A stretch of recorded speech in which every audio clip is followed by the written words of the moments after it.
আমি কোন থানায় ধরা পড়েছি সেই থানার রিপোর্টটা এবং সেই থানার ডিটেলসটা দেখাইতে হবে, ডেফিনেটলি দেখাইতে হবে, আর কোনো ছাড় নাই।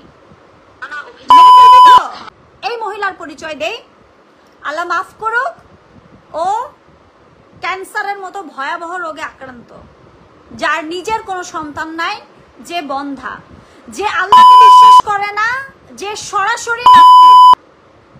সরাসরি নাস্তিক। মা অসুস্থ শুনে ইটালি থেকে আসে নাই, যেই সন্তান ইটালিতে মানে সেটেলড হওয়ার জন্য, দেশের বাইরে সেটেলড হওয়ার জন্য সাবেক প্রেমিককে ছেড়ে তারপরে বিয়ে করে, এবং বিয়ে করে যে কিনা ইটালিতে চলে যায়, সে আমার সম্পর্কে কিভাবে খোঁজ রাখলো? অন্যের ওপরে আঙুল তুলিস? বাংলাদেশে এসে কিছুদিন আগেও লাস্ট যখন আসছিলি, তখন তোর এক্স বয়ফ্রেন্ড রাসেল কিবোর্ডিস্ট, তারে নিয়া তোর বাসায় যে অ্যালকোহল গিলছিলি, সেই প্রমাণ তোর বাড়ির প্রত্যেকটা যেই পুরানগুলো ভাড়াটিয়া আছে, ওই ভাড়াটিয়ারা এবার সাক্ষী দিবে। বাইরে আসিস, ভাল লাগে না? ভয় নাই মরণের?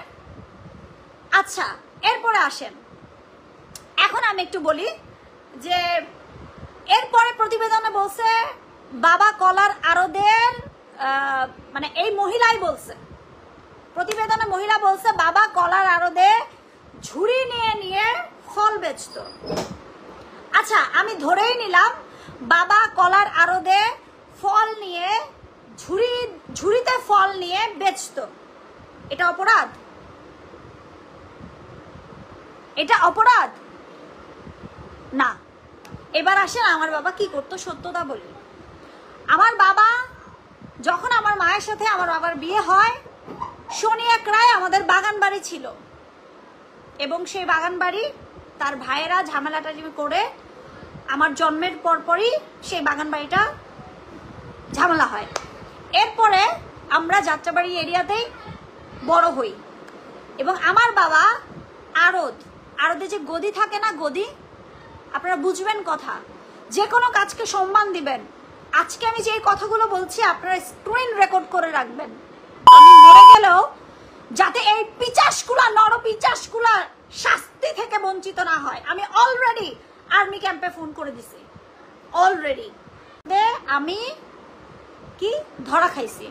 আচ্ছা, আমার বাবা যখন কলার আড়তের বিজনেস করতো, তখন তো আমি ছিলাম 2 থেকে 3 বছর বয়সে। 2 থেকে 3 বছর বয়সে একটা মেয়ে কেমনে গিয়ে কলার আড়তে নষ্টামি করে?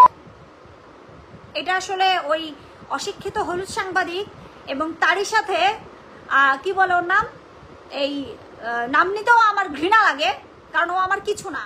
ও আমার কিছু হইলে ওরই বোন, তোরই চাচাতো এবং খালাতো বোন আমার আন্ডারে চাকরি করছে, তোরই চাচাতো এবং খালাতো বোন। How dare you are! এবার দেখ তোর মুখোশ আমি কেমনে যা, তুই জীবনে বাংলাদেশে পা দিতে পারবি না। আচ্ছা, এরপরে আসেন। এরপরে হচ্ছে আমার বাবার যখন আড়ত ছিল, তখন আমার বয়স ছিল 2 থেকে 3, হাইস্ট হইলে 5, মিলাবেন ঘটনা। এরপর আমার বাবা ব্যবসা লস খায়, বারবার লস খায়, বারবার লস খায়, বারবার লস খায়, অ্যান্ড দেন গদি টদি যা আছে এগুলা ভাড়ায় দিয়ে দেয়, মানে নিজে আর বিজনেস করবে না, সে ভাড়া দিয়ে দেয়। এবং সেই, আবারও বলছি, সেই ইটা আড়তটা কিনে দেয় আমার নানা। আচ্ছা, এর পরবর্তীতে আমার মা যাত্রাবাড়িতে যেহেতু স্থানীয়, আমার মা যাত্রাবাড়িতে যেহেতু তার বাবার যে প্রপার্টি আছে, সেই প্রপার্টি থেকে তারা প্রত্যেকটা বোন, এই যে বেটি আয়শা মাথায় টুপি লাগায়, কারণ তো কেমনিয়া চুল পড়ে গেছে, আল্লাহ মাফ করুক, ওর মৃত্যুর ভয় থাকলে ও অন্যকে নিয়ে গিবত করতো না। আমি এতদিন কিন্তু বলি নাই কিছু, এখন বলবো এবং করব। ও দেশে রেখে গেছে যেটারে নাদিম, ওইটা সহ। আচ্ছা, আসেন এরপর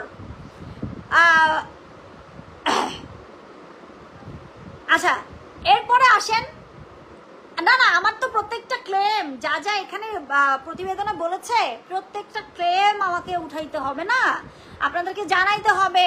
এবং অলরেডি আমি কিছুদিন আগে আর্মির কাছে আর বাংলাদেশ আর্মির কাছে অলরেডি কমপ্লেন করা হয়েছে এবং আর্মি এখন এই ভিডিওটা ছাড়ার কারণে ওর বাসায় যাচ্ছে, ঠিক আছে? কারণ ও টোটালি মিথ্যে বানানো এবং পুরা মানে থাকে না যে মন গড়া। ভাই যাত্রাবাড়িতে জীবনে এই নামে এমপি ছিল না, বলতেছে অমুক এমপির নাম নাকি আমি ভাঙাইছি। আরে যাত্রাবাড়িতে তো এই নামে কোনো এমপি ছিল না। কেউ যদি যাত্রাবাড়ি থাকেন আমাকে বলেন, যাত্রাবাড়িতে এই নামে কোনো এমপি ছিল? হ্যাঁ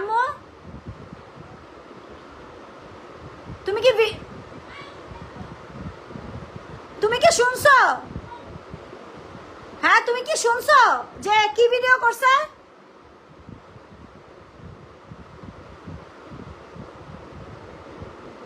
রাখো তুমি।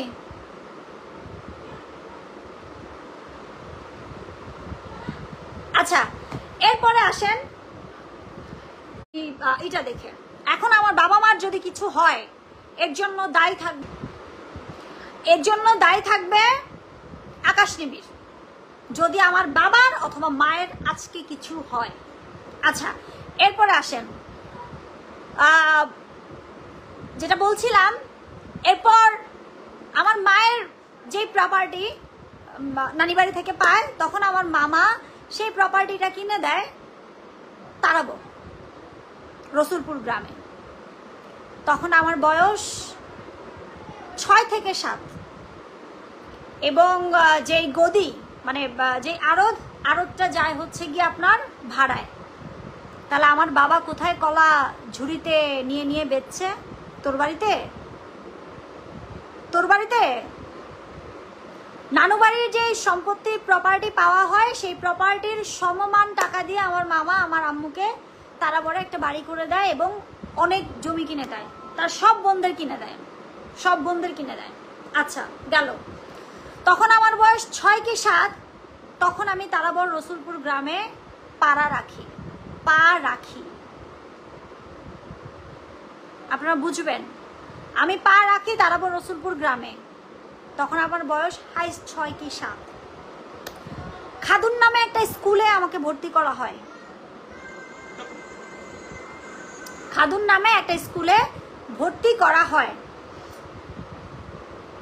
না না নট স্লিপ অফ টাং। আপনারা এটা রেকর্ড করে রাখেন, সমস্যা না, রেকর্ড করে রাখেন। আচ্ছা এর পরবর্তীতে এই ছেলে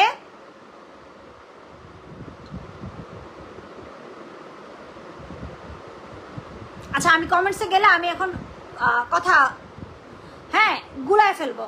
আচ্ছা এরপরে কি বলে, এর পরবর্তী আসেন যে ও কি ক্লেম করছে। এই তারাবড় রসুলপুরে আমি গেলাম, আমি কিন্তু ছোট থেকে বড় হয়েছি যাত্রাবাড়িতে। এই যে ঠেলা নিয়ে কলা বেচত না, একটা ঝুড়িতে করে কলা বেচত। ওনাকে আমি যতদিন দেখছি কলা বেচতে, সবসময় কলা বেচতে দেখছি, একবার দেখছি আপেল বেচতে, কিন্তু সে বেচছে সবসময় ঝুড়িতে। নোয়াখালীর ছেলে চাই। আচ্ছা এরপরে আসেন যে তুই আমার বাপের কবে ঝুড়িতে কলা বেচতে দেখছিস?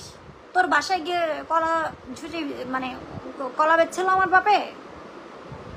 হ্যাঁ তোর ভাইরাল হওয়ার অনেক স্বাদ হয়েছে না? বাংলাদেশে এসে ভাইরাল হওয়া, আমার নাম বেচে ভাইরাল হতে চাইতেছিস না? আমার নাম বেচে উঠতে চাচ্ছিস না? ওঠ। তো আমার প্রথম স্বামীর নাম কি বলছে? শাহজাহান, ঠিক আছে?